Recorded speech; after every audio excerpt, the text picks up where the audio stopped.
Bangladesh cricket বোর্ডের নতুন সভাপতি আমিনুল ইসলাম বুলবুল দায়িত্ব গ্রহণের পরপরই তিনজন উপদেষ্টা নিয়োগ দিয়েছেন।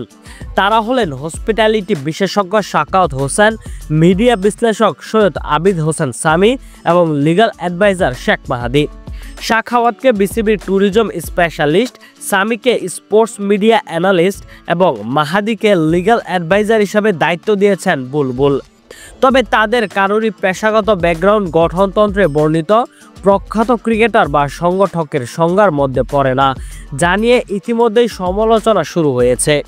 বিসিবির গঠনতন্ত্র অনুযায়ী সভাপতি সর্বোচ্চ 5 সদস্যের উপদেষ্টা কমিটি গঠন করতে পারেন, তবে এদের ক্রিকেট সংশ্লিষ্ট অভিজ্ঞতা থাকা বাধ্যতামূলক।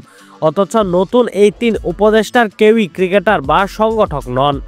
এ নিয়ে প্রশ্ন উঠলে বিসিবির সভাপতি বলেন, ব্যবহারিক প্রয়োজন থেকেই এই নিয়োগ। আগে এমন উদাহরণ আছে। তিনি জানান, ক্রিকেট ট্যুরিজম, সামাজিক মাধ্যমে ক্রিকেটের প্রসার ও লিগ্যাল ইস্যুতে যথাযথ সহায়তার জন্য বিশেষজ্ঞ উপদেষ্টা নিয়েছেন। তবে বিতর্ক এখানেই। প্রয়োজনীয়তা মেটাতে গঠনতন্ত্রের সীমারেখা লঙ্ঘন করা কি ন্যায্য? এখন সবার নজর বিসিবির পরবর্তী পদক্ষেপের দিকে। প্রিয় দর্শক, বিসিবির সভাপতির এই 3 উপদেষ্টা নিয়োগের ব্যাপারটিকে আপনারা কতটুকু গুরুত্বপূর্ণ বলে মনে করছেন তা অবশ্যই আমাদেরকে কমেন্ট করে জানান।